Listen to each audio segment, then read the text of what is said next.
Hello. Hello. Yes ma'am. Good morning बच्चों। Good morning ma'am. Taksh है और कौन आया है? तक्ष के बाद ये कौन है? नाम बताओ, बताइए।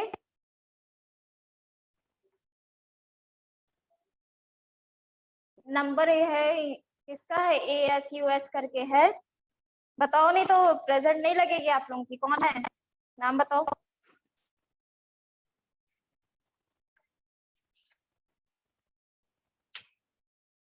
तक्ष। Yes ma'am. हम लोग लिटरेचर पढ़ रहे थे ना? Yes ma'am. एक तिनका वाला चैप्टर हो गया था हम लोग का पूरा ना? Yes ma'am. अब क्या पढ़ना हम लोग को? कांचा मैम वाला भी एक हो गया। इनका एक तिनका क्या पूछो? कुछ नहीं मैम। एक तिनका वाले का हमने करा दिया ना, संदर्भ प्रसंग व्याख्या भी कराए थे, क्वेश्चन आंसर भी ना। तिनका वाला चैप्टर भी हो गया था, रहीम वाला भी। और आप लोग क्या बचा था? रेडिंग हो गई थी चैप्टर की। आप लोग क्या आवाज हो रही था पीछे? तो आप लोगों को हमने कंचा वाला चैप्टर रीडिंग करा दिया था, लेकिन क्वेश्चन आंसर उसका नहीं हुआ था। ठीक है, हम उसको PDF भेज देंगे। आज पढ़ने जा रहे 14 चैप्टर। ठीक है, चैप्टर नंबर 14 निकाल लीजिए बुक।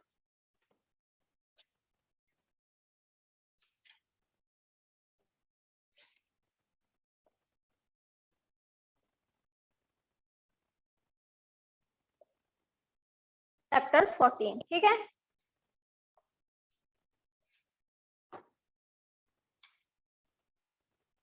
चैप्टर 14 है हमारी खान पान की बदलती तस्वीर। ठीक है, जो हमारा खान पान है, जो हम लोग खाते पीते हैं, वहां इसके बारे में यहाँ पे बताया गया है कि उसकी बदलती तस्वीर क्या है। ये प्रयाग शुक्ल द्वारा लिखी गई है। ठीक है, ये राइटर है, इन्होंने खान पान की बदलती तस्वीर के बारे में लिखा है। इसको हम लोग पढ़ते हैं। ठीक है, देखो इसमें है क्या।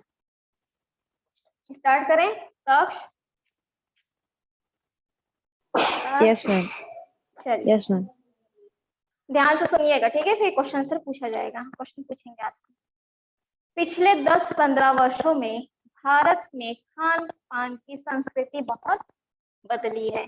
यहाँ पे बताया जा रहा है कि जो 10-15 वर्ष पहले की बात है, वर्षों में मतलब 10-15 साल से क्या हुआ है कि जो भारत में खान पान है, उसकी संस्कृति बदल दी गई है। दक्षिण भारत के विशेष व्यंजन, जैसे ये दक्षिण भारत का है, जैसे इडली, डोसा, बड़ा सांभर, रसम, अब उत्तर भारत में भी सुलभ है। क्या है? ये जो दक्षिण भारत का व्यंजन था, क्या था दक्षिण भारत का? जैसे मैम इडली डोसा। अच्छा लगता है ना? Yes ma'am. इडली, और क्या था? डोसा,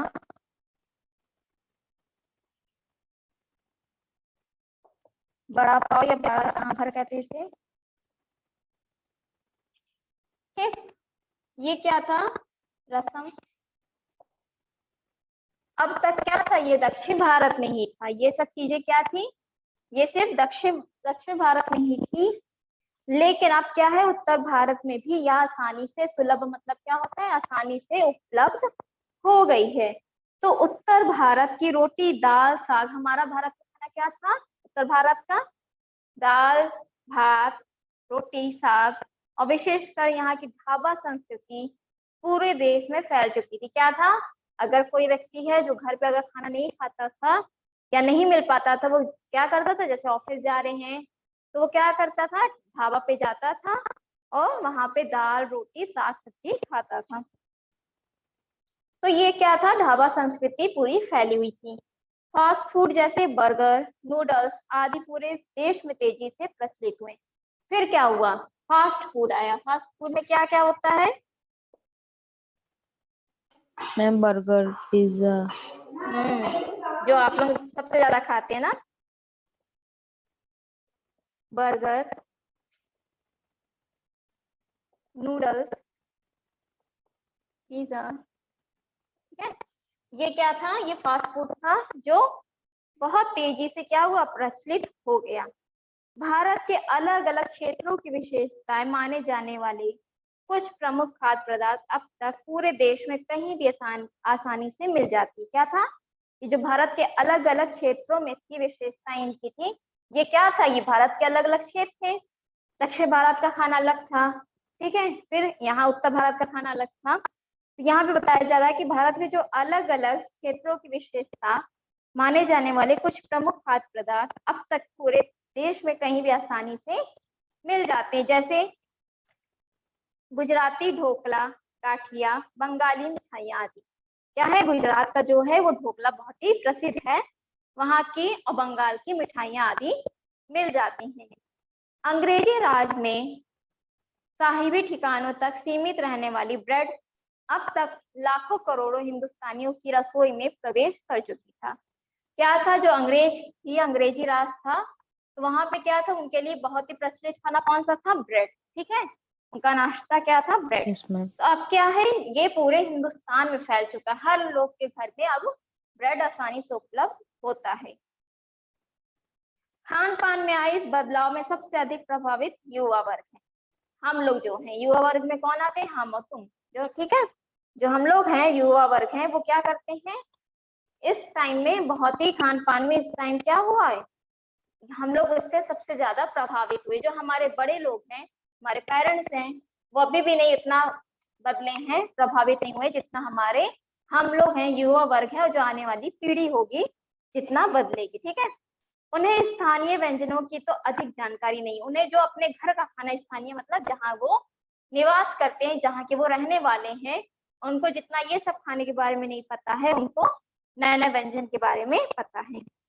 स्थानीय व्यंजनों का प्रसार हुआ है, परंतु पहले से उनकी गुणवत्ता, उनके प्रति पाई जाने वाली रुचि में कमी आ गई। जैसे बम्बई की पाव भाजी, बम्बई का क्या है फेमस, पाव भाजी, दिल्ली के छोले कुलचे और मथुरा के पेड़े। क्या क्या है यहाँ पे, जैसे बम्बई का क्या है, पाव भाजी जो फेमस है, ठीक है, और उसके बाद क्या है, दिल्ली का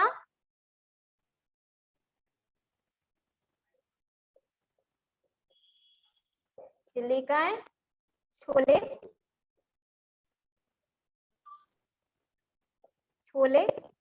कुलचे, जिसे हम लोग छोला भटूरा, हाँ, कुलचे कहा जाता है यहाँ पे, लेकिन हम लोग उसे क्या कहते हैं, भटूरे, ठीक है।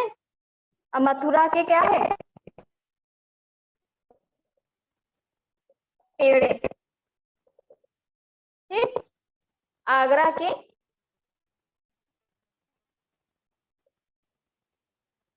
पेठे नमकीन,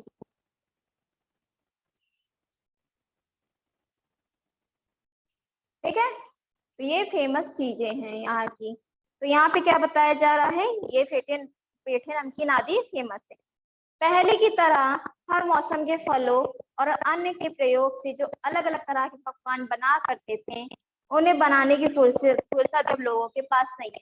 क्या था, हम लोग क्या बनाते थे, दाल चावल रोटी यही बनाते थे ना, साग सब्जी, तो और फल थे, मौसमी फल हम लोग खाते थे। लेकिन अब क्या है, इसके लिए हम लोग के पास अब समय नहीं रहा, फुर्सत नहीं रही।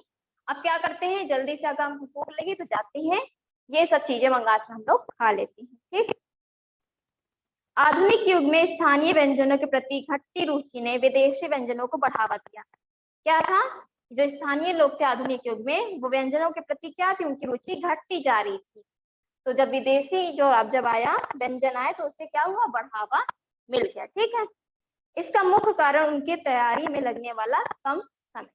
क्या है, ये सब हम लोग को क्या है, 10 से 15 मिनट या आधा घंटे में हमें मिल जाता है, ठीक है। और अगर हम पूरा खाना बनाए तो हमें 45 मिनट तक लगता है टाइम। तो यह क्या था, एक तरीके से समय की बचत हो रही थी। इसका मुख्य कारण उनकी तैयारी में लगने वाला कम समय था। ये सब जो तैयार हम लोग करते खाना, उसमें कम समय लगता था। इसके अतिरिक्त बढ़ती महंगाई के कारण भी लोगों के कई चीजों से स्वयं को दूर कर लिया। क्या हुआ, बढ़ती महंगाई बढ़ती गई तो लोगों ने क्या किया, चीजों को स्वयं ही इससे दूर कर लिया। खान पान में आए बदलाव से जो इसकी नई मिली जुली संस्कृति उभरी है उसका सकारात्मक पक्ष भी है। इसका क्या है, जरूरी नहीं है कि नेगेटिव ही हर चीज हो, इसका एक पॉजिटिव रीजन भी है। इन्हें बनाने में समय की बचत तो होती है, क्या इसे बनाने वालों क्या होता है, समय की बचत होती है। नई पीढ़ी देश विदेश के व्यंजनों को भी जानने लगी है। जो नई पीढ़ी है, आने वाली हमारी जो पीढ़ी है या जो नई पीढ़ी हमारी, वो देश के क्या है, विदेश के व्यंजनों को भी मतलब खान पीन को भी जानने लगी है।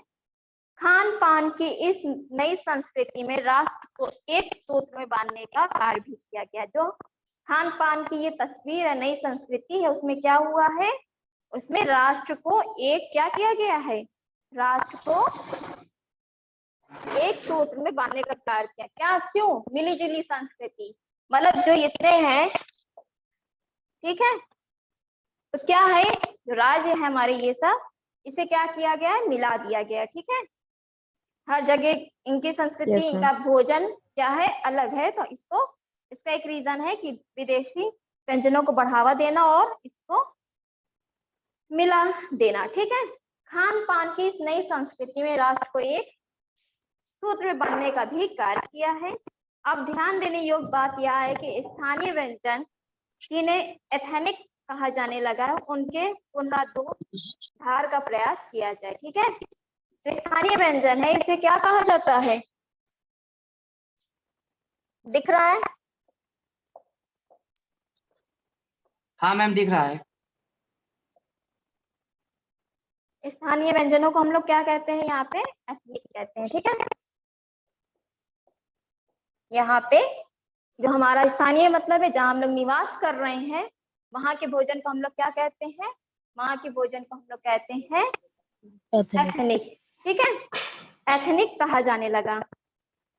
कुछ ऐसे ही पकवान जो अब केवल महंगे 5 सितारा होटल में ही मिलते हैं, कुछ ऐसे व्यंजन होते हैं, कुछ ऐसे भोजन होते हैं, वो क्या होता है, जो महंगे होते हैं, वो कहाँ मिलते हैं, हमें 5 सितारा होटल में। ठीक है, महंगे भोजन कहाँ मिलते हैं हम लोग को,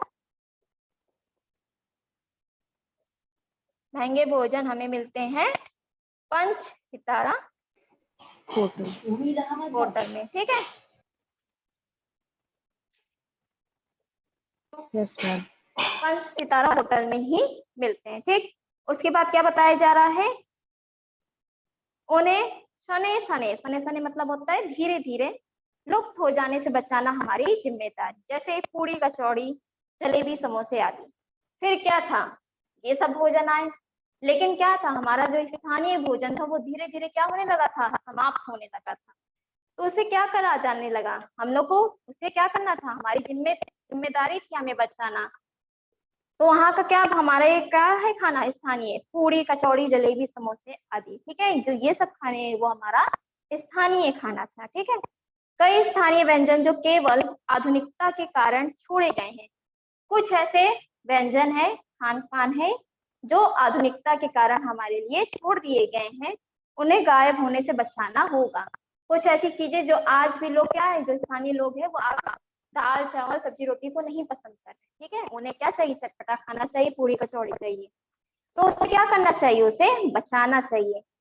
समय और धन की बचत को ध्यान में रखकर हमने कई ऐसे पश्चिमी व्यंजनों को अपनाया है। क्या है, फिर हमने क्या किया, समय और धन की बचत होने लगी, उसको हमने ध्यान में रखा। तो ध्यान में रखने पे क्या हुआ, पश्चिमी व्यंजनों को अपनाया, जो स्वाद स्वास्थ्य और स्वच्छता में हमारे अनुकूल नहीं है। ठीक है, कई बार खान अनुकूल मतलब सही नहीं होता है। कई बार खान पान की मिश्रित संस्कृति के कारण उत्सव समारोह में एक साथ कई तरह के व्यंजन परोस दिए जाते हैं। ऐसे में उनका स्वाद गड़बड़ होता रहता है। कई बार हम इस कारण बिल्कुल विपरीत प्रकृति वाले व्यंजन का एक साथ अपनी प्लेट में परोस लेते हैं। इसी कारण से भी व्यंजन का सही स्वाद और मजा नहीं। क्या होता है, आप लोग भी कभी ध्यान दिए होंगे, तो जब शादी में जाते होंगे, पार्टी में जाते होंगे, तो प्लेट में हम लोग क्या करते हैं, सारे खाने को एक साथ लेते हैं, वो मिक्स हो जाता है। जब मिक्स हो जाता है, क्या खाने का टेस्ट पता चलता है कि खाने का रियल में टेस्ट क्या है? अलग है। नहीं पता चलता है ना। तो यही कारण है वहां पे बताया जा रहा है कि हम लोग क्या करते हैं, प्लेट में सारे खाने को परोस लेते हैं, जिससे हमें उसका स्वाद नहीं पता चलता और मजा नहीं मिल पाता। अतः खान पान के इस नए तौर तरीकों को भी तरह तरह से जांचते रहना भी जरूरी है। जो नए खाने हैं, नए व्यंजन आए हैं आधुनिक वाले, तो उसे क्या करना चाहिए, हमें समय समय पर इसका जानना चाहिए। ठीक है, समझ में आया सबको?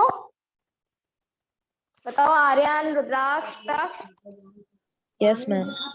आप लोगों को भी भूख लग रही होगी अब खाने के बारे में सुन सुन के ना, मन कर रहा होगा खाने का यस मैम। ना। यही है, इसके बारे में ये बताए। तो इसको रफ कर दें, आप लोगों को कुछ हम वर्ड मीनिंग लिखवा देते हैं। ठीक है, यस मैम।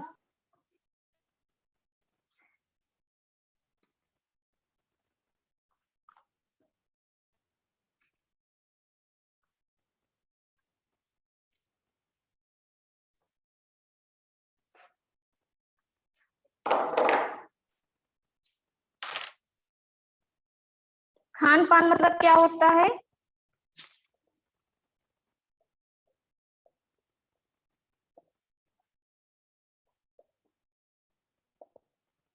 खाना पीना। ठीक, खाना पीना का अर्थ होता है जो हम लोग खाते हो, जो हम लोग पीते हैं, मतलब जूस, पानी। संस्कृति मतलब सभ्यता, जानते हो। ठीक है, मसलन मतलब होता है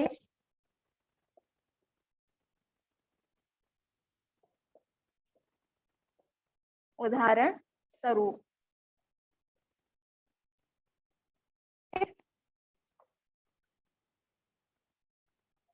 दुस्साहस मतलब क्या होता है?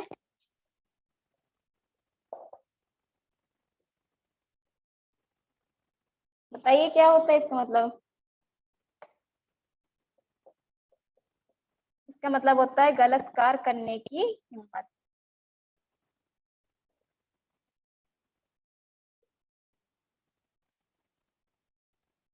ठीक, गलत कार्य करने की हिम्मत। भागम भाग मतलब होता है भाग दौड़। मिश्रित मतलब होता है मिली जुली, जानते ही हो आप लोग।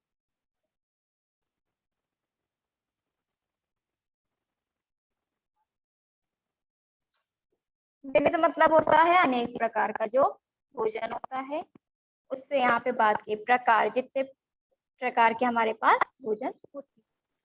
ठीक है,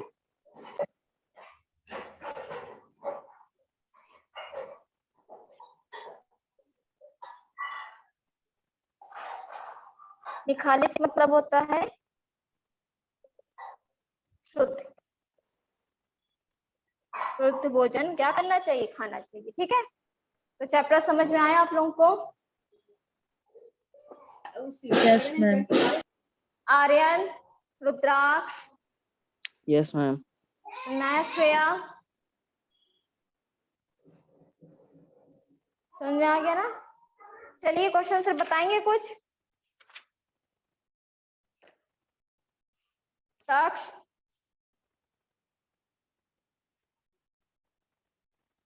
फर्स्ट क्वेश्चन है कि खान पान की जो मिश्रित संस्कृति में लेखक का क्या मतलब है। उसने क्या बोला है कि खान पान की हमारी जो संस्कृति है वो मिश्रित है। ऐसा क्यों बोला, इसका क्या मतलब है, बता सकते हो? बताइए तक्ष, रुद्राक्ष। मैम जो खान पान के मैम, इससे हम लोग को मतलब उतना हमको अच्छा नहीं आ पाता। अलग अलग जो हम लोग को ऋषि, हम लोग को हमेशा अलग अलग खाने का वो करना चाहिए। यहाँ पे बताया गया है कि खान पान की मिश्रित संस्कृति से लेखक का मतलब है कि स्थानीय और विदेशी व्यंजनों के खान पान का आनंद उठाना, अर्थात स्थानीय व्यंजनों को खाने पकाने में रुचि रखना, उसकी गुणवत्ता तथा स्वाद बनाए रखने के साथ ही देश के अन्य भागों तथा विदेशी पकवानों को पकाना, खाना और उनका स्वाद का आनंद लेना। ठीक है, यानी कि जो हमारी स्थानीय विदेशी संस्कृति है उसका हमें खाने का हमें मजा लेना। ठीक है, सेकंड है खान पान में बदलाव के कौन से फायदे हैं? फिर लेखक इस बदलाव को लेकर चिंतित क्यों है? बताइए आंसर क्या होगा? जो खान पान में बदलाव हुआ था उससे क्या फायदे हमें मिल रहे थे? साक्ष बताइए, आर्यन बताओ। मैम इससे हम लोग को अलग अलग खाने का मतलब देखते हैं कि कैसा अलग अलग कहीं का खाना है। देखो पहला दक्षिण इसमें भारत का है लोग कि स्थानीय व्यंजनों का प्रचार प्रसार बढ़ गया था। जो स्थानीय व्यंजन थे उनका प्रचार प्रसार बढ़ता गया था। स्थानीय व्यंजन जैसे डोसा इडली का स्वाद लेने अब दक्षिण भारत जाने की जरूरत नहीं थी। कोई आवश्यकता है अब हमें दक्षिण भारत जाने की इडली डोसा खाने? तो उसी तरह क्या कहा जा रहा है कि यहाँ पे डोसा आसानी से उपलब्ध हो गया है। खाने की मेज पर व्यंजनों की विविधता बढ़ गई, अनेक प्रकार के खाने आने लगे, कम समय में पकने वाले व्यंजन की जानकारी तथा उपयोग बढ़ गया। इससे राष्ट्रीय एकता मजबूत हो गई। जो हमारी राष्ट्रीय एकता थी वो क्या हो गई है? मजबूत। ठीक है, अब इसको इस बदलाव को लेकर लेखक क्यों चिंतित था? इसका कारण भी है कि कुछ स्थानीय व्यंजन लुप्त होने के करीब है। जो कुछ स्थानीय भोजन था वो क्या था? लुप्त होने के करीब था, मतलब गायब हो रहा था। युवा पीढ़ी विदेशी व्यंजनों के सामने स्थानीय व्यंजनों की महत्ता कम समझती थी। स्थानीय व्यंजन तथा पकवान होटल की वस्तु बनते जा रहे हैं। नई पीढ़ी आधुनिकता के चक्कर में स्वास्थ्य का ध्यान रखे बिना विदेशी व्यंजनों को अपनाते जा रहे थे, जिससे स्वास्थ्य पर प्रतिकूल प्रभाव पड़ रहा था। ठीक है, समझ गए? Yes ma'am. और कुछ पूछना इसमें? चैप्टर समझ में आया आप लोगों को? Yes ma'am. ठीक है, चलिए तो चैप्टर समझ में आ गया ना आप लोगों को? बोलिए। Yes ma'am. कोई कंफ्यूजन इस चैप्टर में? No ma'am. अच्छा, फास्ट फूड में कौन से आते हैं व्यंजन? बताइए। Ma'am burger pizza cold drink. और बम्बई का क्या था फेमस? मैम पाव भाजी। दिल्ली का? Ma'am chole kulche. Very good. ठीक है, आज तक से जाके जरूर छोले भटूरे खाएगा ना तक? मैम बनेगा तो खाएंगे। हाँ सही बात। चलिए ठीक है, फिर और कुछ पूछना है? Yes, ma'am. रुद्राक्ष, श्रेया, आर्यन, कुछ पूछना है आप लोगों को? बताइए। और कुछ किसी को पूछना है? No ma'am. चलिए फिर क्लास यही पे एंड होती है। ठीक है, आप लोग पढ़ लीजिएगा, चैप्टर सेंड कर देंगे, क्वेश्चन आंसर कर लीजिएगा। जितना चैप्टर अब तक पढ़ा चुके हैं कंप्लीट कर लो, पेपर जल्दी होने वाला है। ठीक है, याद होना चाहिए आप लोगों को। ठीक, यस मैम। चलिए थैंक यू बच्चों। Thank you ma'am. Bye ma'am. Thank you, ma'am. Bye bye.